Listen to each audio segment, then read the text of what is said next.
There's a dead man laying at the end of my driveway. The issue is that your husband was shot 3 times. He ran screaming and yelling for help. And you know more than what you're telling me. Who have you been having an affair with? Wake me up. Why do you think your husband wanted to leave? Was geared towards thinking you shot him, okay? I'm a fucking criminal. I haven't done nothing. My husband is fucking dead, and I'm being treated like I killed him. I can walk out now, right? No, I'm not under arrest. you're not leaving. It was 2 hours before sunrise on Friday morning, March the 23rd of 2018, when John Paul Wilty walked out of his house to his truck to go to work. It was just another quiet morning in Olive Branch, Mississippi, a suburb of Memphis, Tennessee, until 2 shots rang out, and Wilty, staggering and bleeding, ran screaming for his life before falling to the ground 3 houses away from his own.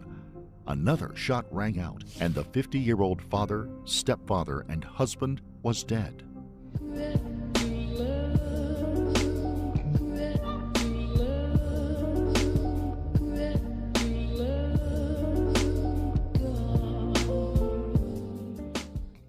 Before we begin, we would like to extend our deepest sympathies to the family and loved ones of John Paul Wilty, a man taken from his large family and circle of friends. There's a dead man laying at the end of my driveway. What? Young boy. It looks like he's been beat to death. When you say young, like child or teenager? Teenager, young adult.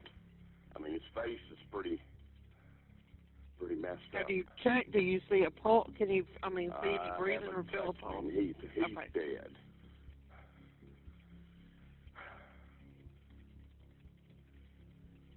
Okay, can I get your name, sir? Donald Myrick, M-Y-R-I-C-K. How long ago did you find him? My neighbor just came over and knocked on my door and said, there's somebody laying at the end of your driveway. I think he's dead. And so I got dressed and went out. Do you recognize him maybe from your neighborhood? No, do not. He's hard as a rock. No, rigid mortis is set in already. Okay. Looks like he's been shot in the chest. And you said his face is beat up? It may have been blood. It looks like he was shot on the sidewalk. There's a big puddle of blood where it looked like it ran out of his mouth. He's been shot in the chest. I see 1 bullet wound. He does have a cell phone on him, on the belt clip. Yeah, he's been shot in the chest. Did you hear anything during the night? No, I didn't. Okay. My dog barked once or twice around maybe 2 o'clock in the morning, and that was it. But I hear crews are coming now. Yeah. The moment I heard that 911 call, my heart sank. A man lying dead in a quiet suburb, shot 3 times, screaming for help. It's chilling. This isn't just a crime. It's a family shattered, a community shaken. John Wilty was a father, a husband, someone's neighbor. How does a morning so ordinary turn into a nightmare like this? Head back to his home at 9897 Alexander Ridge Drive. In the driveway sat his red Nissan Titan truck, the driver's side door open. A worn black towel laid on the ground, and a spatter or 2 of blood was found nearby. More drops of blood trailed off back in the direction the man had fled in a desperate attempt to save his life. The police knocked on the door of the man's home. It took a few minutes, but eventually the door was opened by his wife, Angela Wilty. She admitted that she had been asleep, and it took her a bit to wake up and realize someone was at the door. The police asked her if they could come in and if she had any firearms in the house. Still in her pajamas, she invited them in and told them that she had a 9mm Ruger pistol in her bedside nightstand. She handed the gun over to the officers. Then they had to inform her that her husband had been found shot to death just a few doors down. When asked, she said that she didn't know of anyone who would have reason to kill him and that he usually left the house this time of the morning before anyone else was up so he could go and get to work and get his paperwork done before the day began. She said the only other person who was home at the time was the couple's teenage daughter. The officers would remark later in their reports that Angela, while obviously groggy from having just woken up, never asked them why they wanted to come in. Angela had an extremely stoic personality and seemed saddened by the news, but remained dry-eyed until her daughter came out and she explained what happened. The two cried together for some time while police and crime scene investigators gathered evidence outside as the sun rose and the details became more apparent. Shell casings were found on the sidewalk outside, and a stray bullet hole had been found within the interior panel of the driver's side door of his truck. Forensics would later determine that one of the rounds fired had passed through John and hit the door. Forensics workers and the police would put together a quick scenario of what had probably happened based on the initial shots fired, the trail of blood, and the positioning of the body. John had come out of the house and opened the door to climb in his truck when someone came upon him unawares. That person then shot John twice in the chest and he began yelling for help. John then staggered past the person and ran through the neighboring lawns before either falling to the sidewalk area and then being shot in the head, or the person took a quick shot, hitting the man in the head, killing him nearly instantly at that point. There was no intended robbery, they surmised, because his wallet, cell phone, and keys to the truck were either on the man's body or nearby, completely undisturbed.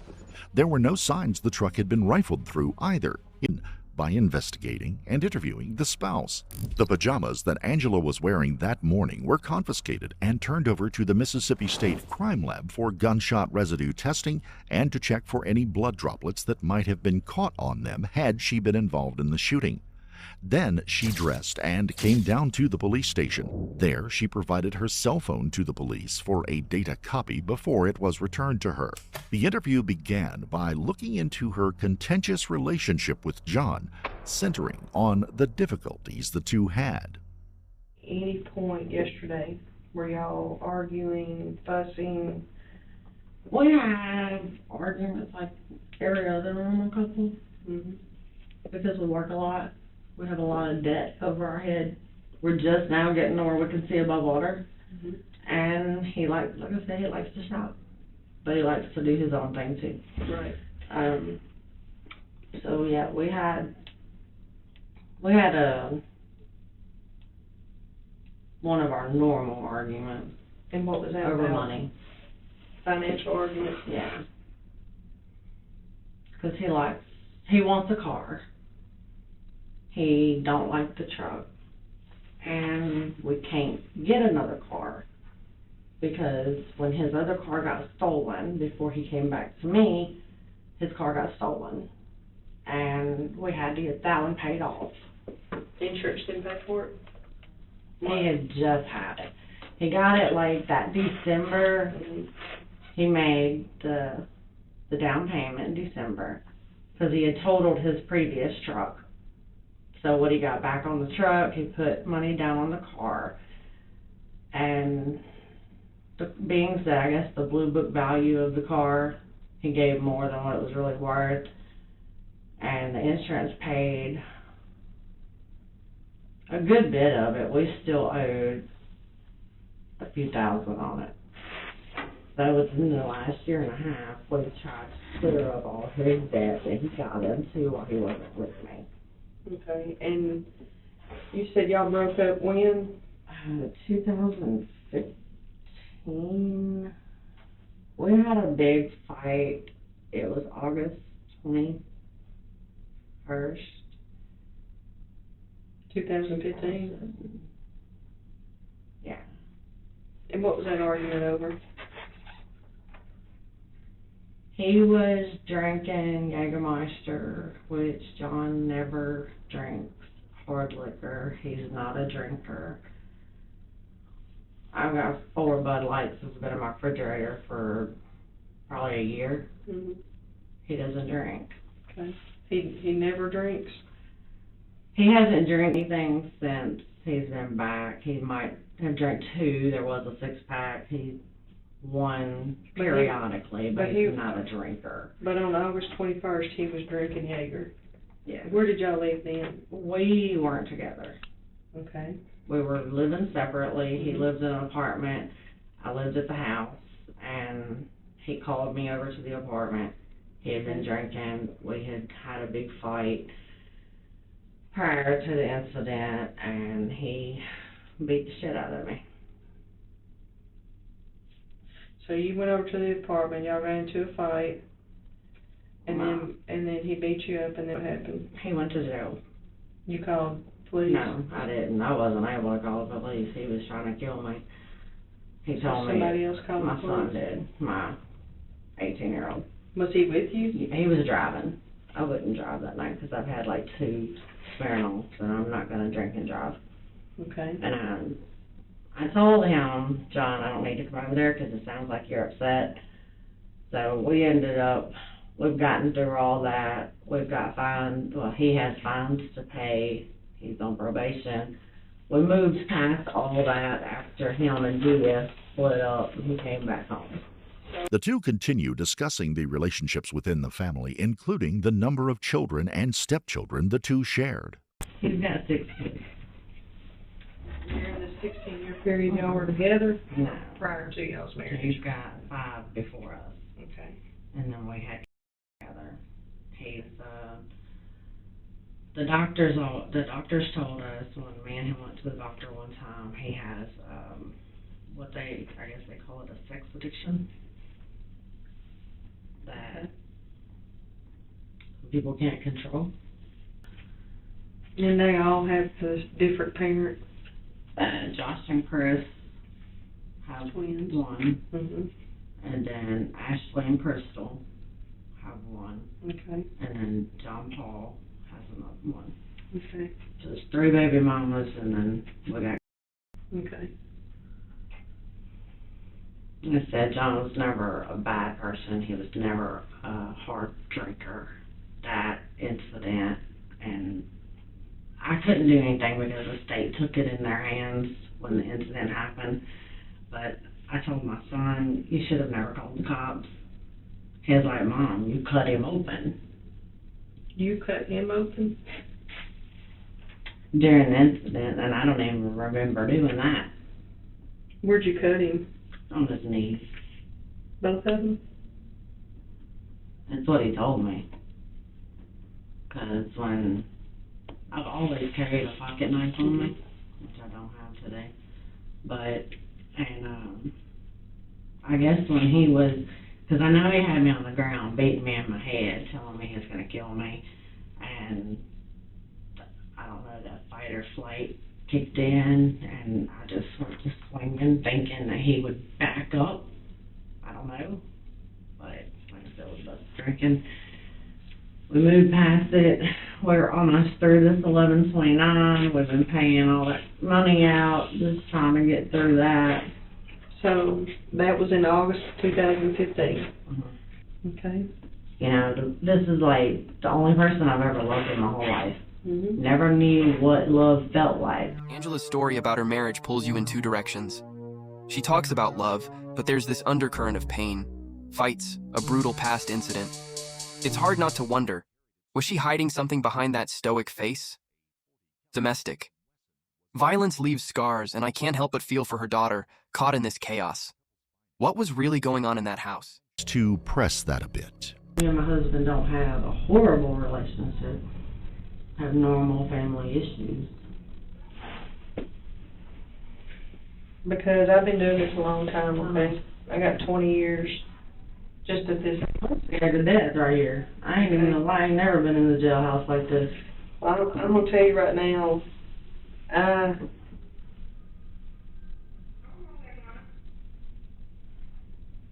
was geared towards thinking you shot him, okay? And then I looked at the crime scene, and I walked it, and I looked at it. That man was running for his life. Somebody was after that man. He ran 4 houses from your house. He was scared for his life.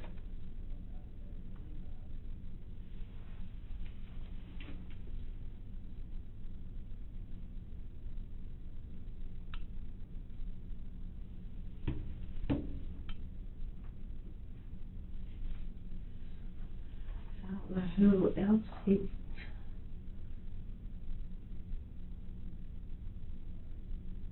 So basically, you and your husband exist in a house together, and y'all pretty much have separate lives. That's what I'm hearing from you. We don't really have separate lives, but, you know, we both get up, we go to work. He leaves early as crap, so he's tired when he comes home. And he's in the bed earlier than me, because I'm not going to go to bed and go to sleep until I know my daughter's in bed. That's my main focus, is my kid. Then the question of who she had been talking and texting with on her cell phone comes up. And there's 3 people I talk to on my phone, anyway, besides my kids. And that's Rodney, my boss, Shabby. I talk to my dad, my stepdad. Well, by looking in your phone, there's some things in there that I think you're being deceptive about, okay, with me. Right. Like, these people you talk shit to, like you said. Who have you been having an affair with? I'm not having an affair. Do you just leave these guys on and make them think you want to be with them? I don't want to be with nobody but my husband. The stuff that's in your phone leads me to believe that you have been having an affair. Okay? So,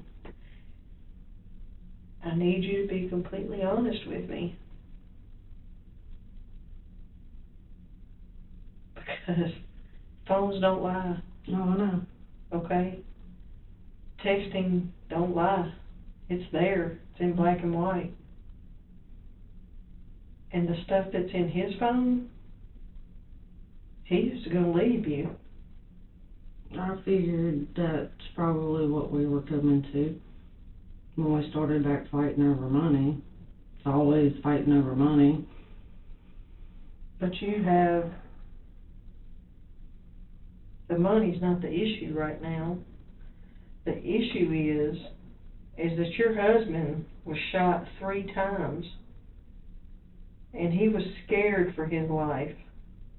He ran for his life. And you know more than what you're telling me. And you can't sit here and tell me you don't. You know more than what you're telling me.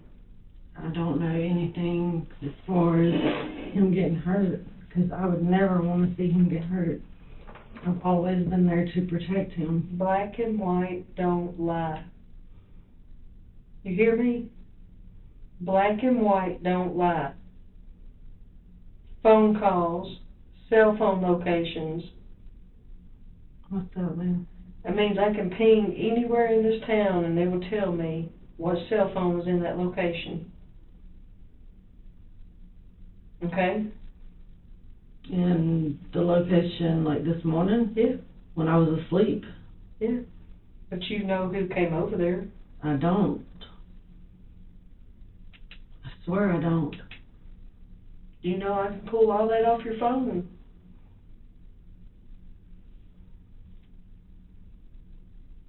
I've got it downloaded right now. Text messages, phone calls, conversations. I know Shabby was supposed to come and wake me up this morning. What time was Shabby supposed to come wake you up? He was supposed to come over at 5:30 and wake me up. Wake you up for what? To go to work. Get up, get my daughter to school. Why would he come over there and wake you up? Because that's him. That's what he does sometimes. You've been having an affair with him, haven't you? I swear I haven't. I've never slept with that man. You've been leading him on? Nope, we've talked, we've got a lot in common, but no. I'm not screwing around on my husband. Your text messages say differently. I know. It seems like we had an affair. But You have had an affair with that man. I swear That man came over this with morning you. and shot your husband, didn't he? No. I swear I don't know that. You call him and get him in here, but I don't even know that he ever came out there. I swear to If you, he I was don't know supposed to that. be there at 5 o'clock this morning, I told him he could come over at 5:30 and ring my doorbell and wake me up. why do you think your husband wanted to leave? I don't know. Because he found out you were having an affair. So why hadn't he talked to me? Why would he want to? He just wanted to leave. And your boyfriend shot him. I don't know that. You don't know that? I swear I don't. I don't even know if Shelby owns a gun. How long you been seeing Shelby? I haven't been seeing Shelby. The way the investigator pushes Angela about her phone and shy, it's like watching a house of cards wobble. Those texts aren't just words, they're a window into betrayal, maybe motive. I feel torn. Is she a grieving widow or playing a part? The law doesn't care about feelings. It looks at evidence. And those texts, they're screaming something's wrong.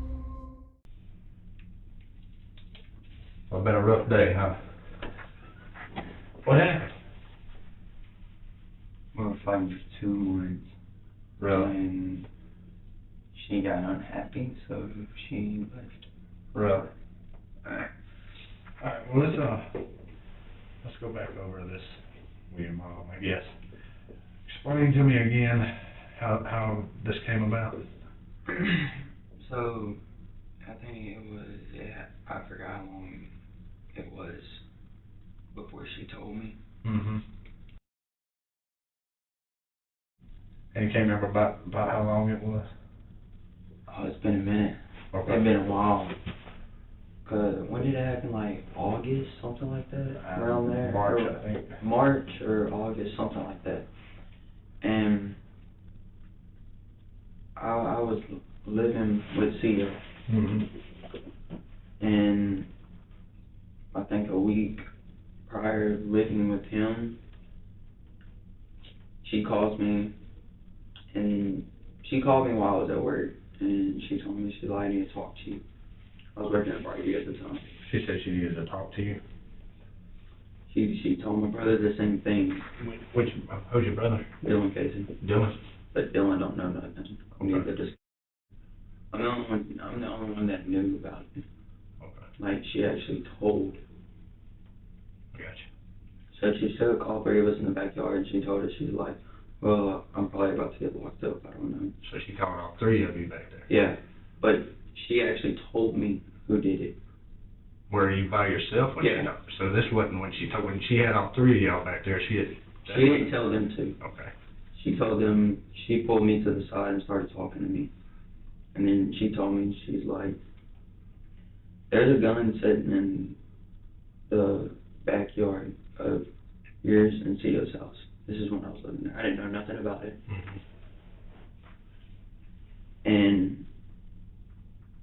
And then I asked her, I was like, so who did it? She said Cio. But as soon as She say how? no, I didn't ask no more,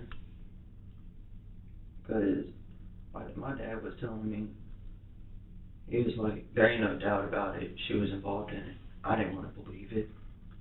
I mean, that's my mom. I didn't want to believe that. My mouth shut. Mm-hmm. How much did that car cost? Almost $10,000. Okay. It was a black Pontiac G8. Well, last month she turned around and took it from me because I moved out of the house. Everything. That was the day she took the car. And that car meant a lot to me because John bought that for me. Yeah, me and John weren't on the same pages, but I mean, he raised me my whole life. He was there. Childhood. Well, John bought it for John was deceased at this time. When I was 19. We talking about the same car? Yeah. The John, yeah, the G8. I'm talking about the black car your mom took away from you. Yeah, John was deceased when she bought that. Mm-hmm. She got the life insurance and bought that. Okay, but you said John bought it for you. John's money bought that. I got you. Okay. John's money bought that.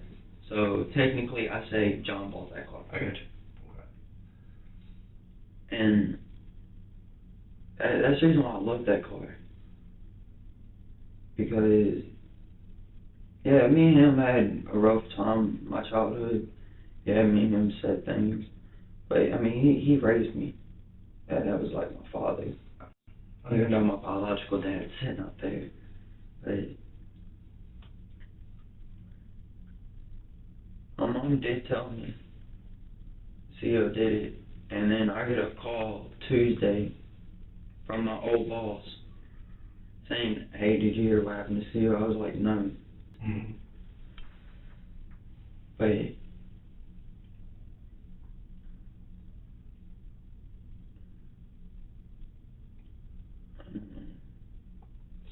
Alright, so your mom told you about this gun, right?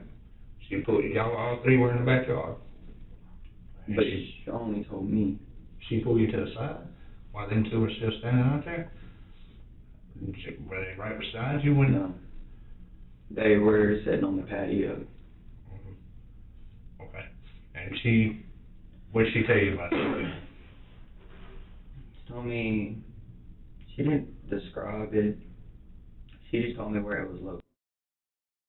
It was near a fence, like in the corner of a fence, in a yellow bucket with a red top. Mm-hmm. It was in a bucket like the cat litter box you buy from Walmart, like yay high. Mm-hmm. Big, it's like a bucket. And she told me she's like, it's in there. Well, I looked for like a week looking for that gun. I just wanted to find out if it was true. Mm-hmm. And I seen the gun. If what Bradley said was true, then the case had just been cracked wide open. The Memphis Police Department is immediately... Bradley's words hit like a gut punch. His stepmom confessing, pointing to a gun hidden in a bucket. It's the kind of twist that makes your stomach drop. He's torn between loyalty to Angela and love for John, who raised him. Imagine carrying that secret. This case isn't just about murder. It's about trust broken in the worst way. Jail. And they put money on y'all's books for the rest of y'all's natural born life because I'm not stopping here.